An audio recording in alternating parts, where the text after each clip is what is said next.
Welcome to Built for This, the podcast where real estate meets real life skills. Hosted by Andrea and Alissa Bickar, each episode features investors turning their unique edge into long-term rental success.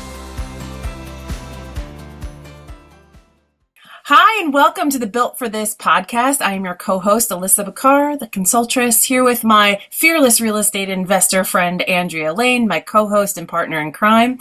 We are here interviewing real estate investors that brought all of themselves to the table when building their real estate portfolio and their business in real estate investment. Andrea, who do we have for them today? So today we have Diane Jaques. I'm really excited to introduce her. We've been friends for a while now, and she owns a property in Pittsburgh.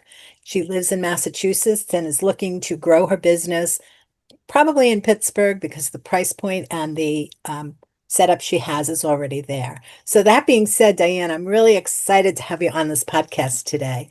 So my first question is always, why did you get into real estate? What made you decide to get in this? It's something I've always been interested in. My grandfather was a house builder, so I grew up watching him build all the houses in my neighborhood. My father built the house I grew up in by himself while working full time, going to school for a master's and having 2 kids and one on the way. So I've always been around that. I was never allowed to pick up a hammer with my grandfather, but I did sit and watch him do that. And my dad and I had actually talked about when he retired doing some real estate things because he was very handy. And unfortunately, he passed away at 61. So I never got that opportunity. So I kind of shelved it. And I did have a summer rental property that I owned with some other people. Having 5 other owners was a nightmare. I'm not sure I'd do that again. Limit it to 1, but it was a great learning experience. I wish I still had it. But I got to the point where I wanted to diversify my investments. I've been a stock investor since college. I've done very well. I built a good dividend stream of income, but I wanted to diversify and do something else with it. I saw the benefits of real estate on your taxes, the things you can write off. Yes. It's all about the taxes. I got into real estate to save my taxes. So yeah, I get that. And just wanting to maybe leave my children something other than a stock portfolio and teach them that there's other ways to make money than a W-2 job. Nice. Yeah. What do you love most about real estate? I love the learning part. Learning from the other people and seeing what other people have done. I think that's amazing, and that there's so many different ways.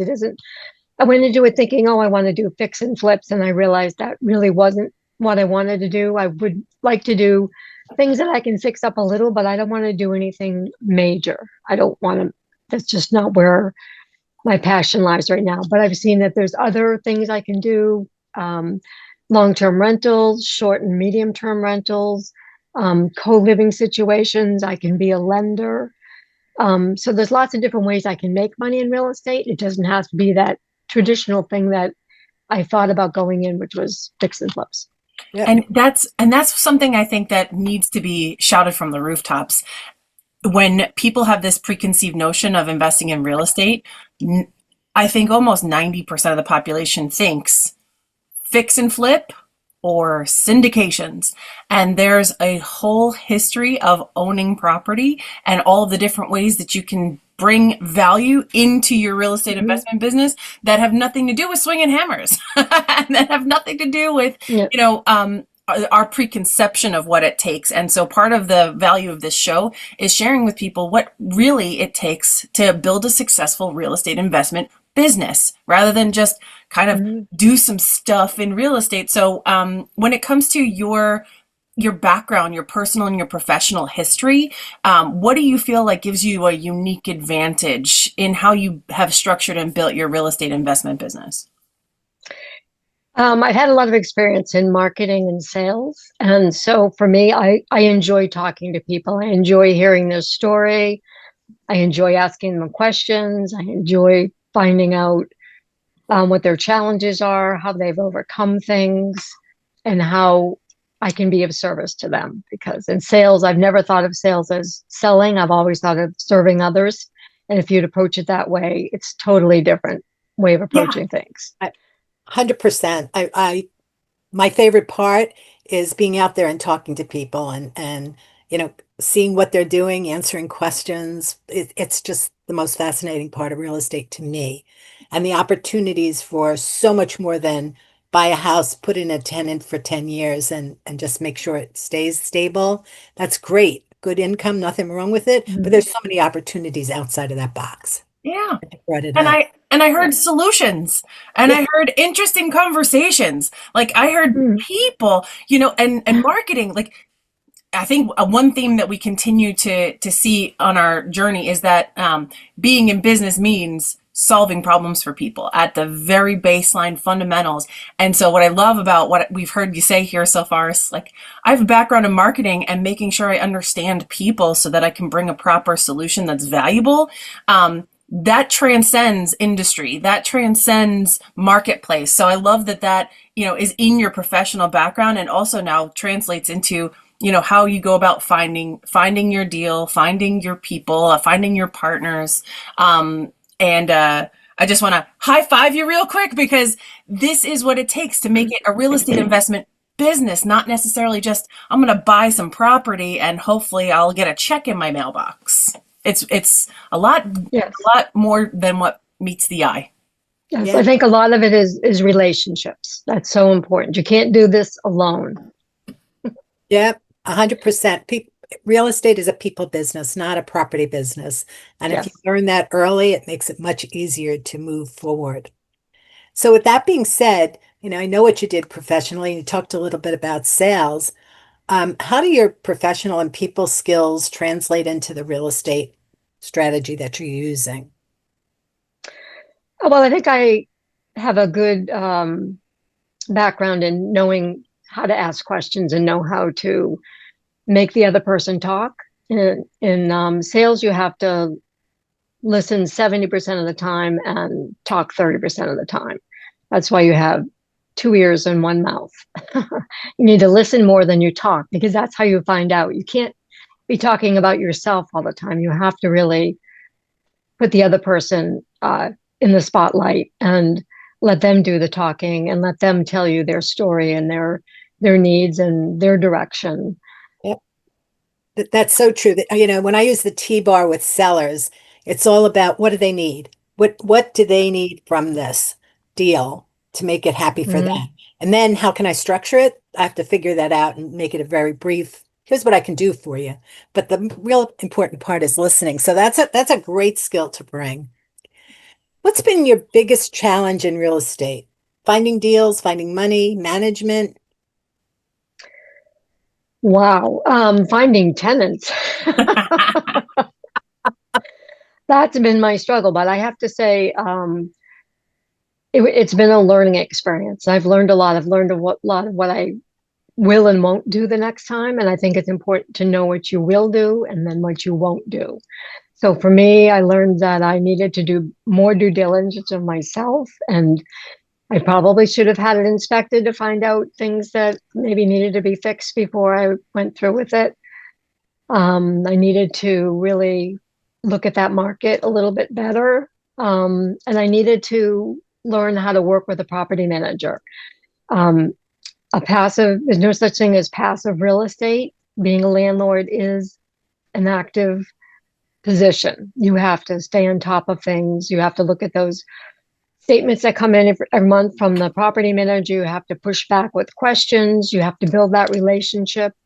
I feel like now I have a good trusting relationship with this property manager. But it took a while and it took having a bad experience with the first one to realize what I wanted to do with the second one and how I Yeah, wanted to be different.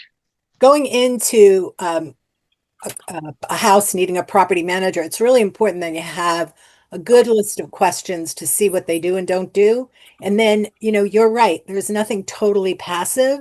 You can reduce the amount of time you spend in real estate, but it never goes away. So you want to make sure every month, at least, you touch in with that property manager and everything's running the way you expect it to run. That's so important. And you've learned a lot on this experience. So your second one should be a breeze. It will be, yes, absolutely. Great. And I think that's part of the thing that, we learn while we're in motion. We get enough knowledge to get to the deals, to the property, to the cans of worms that we open up inside our deals. And then it elevates, because you've gone through it. Now you can project what you'll need the next time.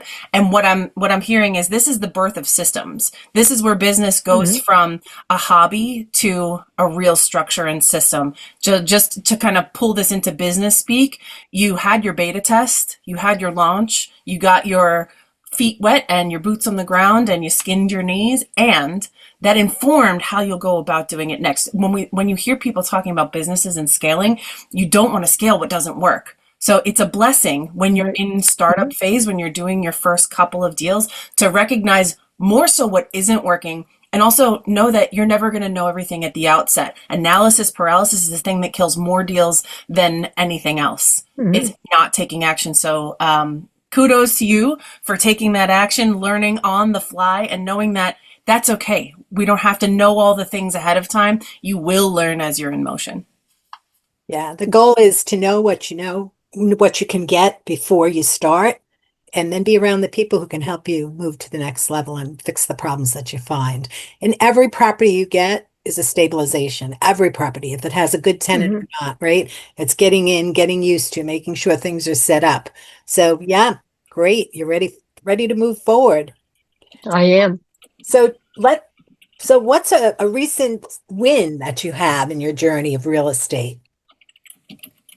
Oh, well, I have a tenant and the rent's being paid, so I'm no longer writing that mortgage check every month, and that feels really good. I actually had money moved over from the property management company to my business bank account, and that felt really good. So, knowing that I have a good tenant in there, that the rent's being paid, I don't have to worry about paying the heat in the winter so the pipes won't freeze, is really good. So, that's a great feeling. So that's a win. So that's given me the opportunity to say, okay, that's stabilized financially. Now I can focus on what I want to do next. And that's my biggest challenge right now, is picking one thing to focus on. I absolutely love that you had a bad tenant, you had to replace them, you had to find time, you were paying two mortgages. You didn't decide this isn't right. You just said this wasn't the right way. And that's the way you build your real estate business, right? So many people get in, they have one bad experience and they say, oh, this really doesn't work. Everybody lies. Well, no, we don't lie. And if you go to someone honest, they're going to tell you it's going to be a struggle. The first time you buy one is not going to go in and everything's roses, right? So yeah, that's a really good place to be, believe it or not. Yes. So, we're wrapping up our interview now. And what exciting plans do you have for the next 6 to 12 months? Well, I'm going to lend money, probably a small amount, maybe 10 to 15,000, get my feet wet, learn how that works. I'm going to do it with somebody I know and trust, who has a track record. I have this passion about affordable living, because in Massachusetts there is no such thing. I live in a town where the average price of a house is over $1 million, and believe me, we are talking raised ranches. We are not talking 5-bedroom mansions.